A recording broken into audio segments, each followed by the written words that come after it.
Aba, si Auntie Claire, nagpapampam kay BP Sara.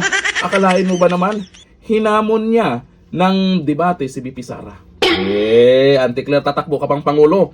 Kung maghamon ka man o kung sino man yung mga naghamon, malamang nagpapasikat lang yung mga yan kasi alam natin na sikat si BP Sara at gusto nilang mapansin din, di ba? Kung gusto nyo talaga ng debate kay BP Sara, tumakbo kayo pagkapangulo para formal na magkaroon kayo ng debate. O, di ba? Hindi yung magyayaw-yaw kayo dyan, sino ba kayo? Papatulan ba kayo? Papansinin ba kayo ni BP Sara?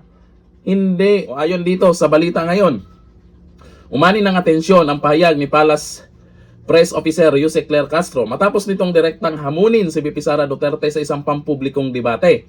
Kasunod ng naunang hamon ng political vlogger na si Lovely. Si Lovely, wala naman yun. Akalaan mo ba naman yung Jensen? Inahanon na niya sa Davao.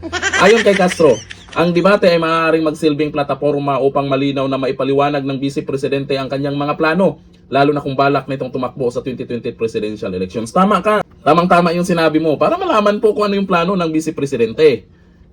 Mangyayari po yan, yung sinasabi mong debate, yung kadebate niya, hindi basura.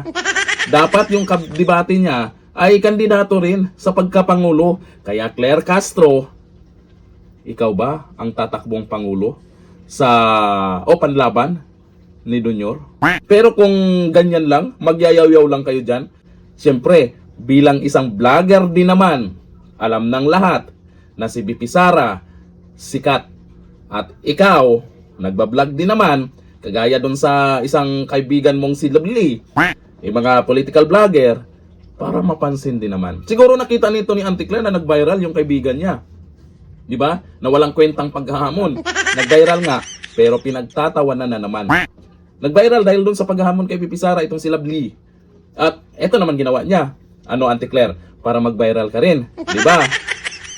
Pero yung katotohanan tungkol sa hamon-hamon yun na yan, hindi kayo papatulan ng isang BP Sara.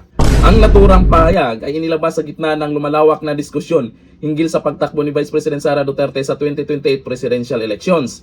Ayon kay Castro, mahalagaan niya na magkaroon ng bukas na talakayan upang malaman ng publiko ang konkretong plano at direksyon ng isang potensyal na kandidato.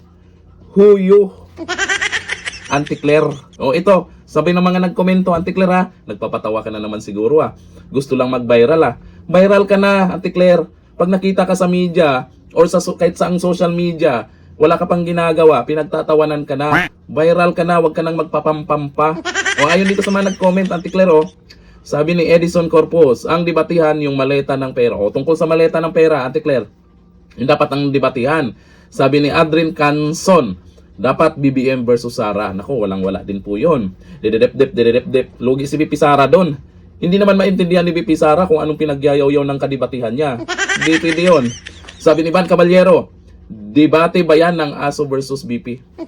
Sabi yan ni Ben Caballero Sabi ni Boards Pagote, magkandidato ka muna President 2028 para magkaalaman. Correct. Kung talagang seryoso kayo sa mga hamon nyo at gusto nyo talagang magkaroon ng debate kay BP Sara, tumakbo kayong pagkapangulo. Tapos, siguradong matuloy yan. Pero kung ganyan lang, papansin lang sa social media, nagyayaw-yaw lang kayo dyan, at alam nyo naman sa sarili nyo na malabong mangyari yan kung hindi kayo tumakbong pagkapangulo, wala yan. Para lang pag-usapan sa social media. Kasi alam nyo, pag si BP Sara binabanatan nyo, nagbabiral kayo, pero pinagtatawa na naman ng mga tao. Okay lang yan. Basta may ganyan. Hanggang dito lang. Thank you. Bye-bye.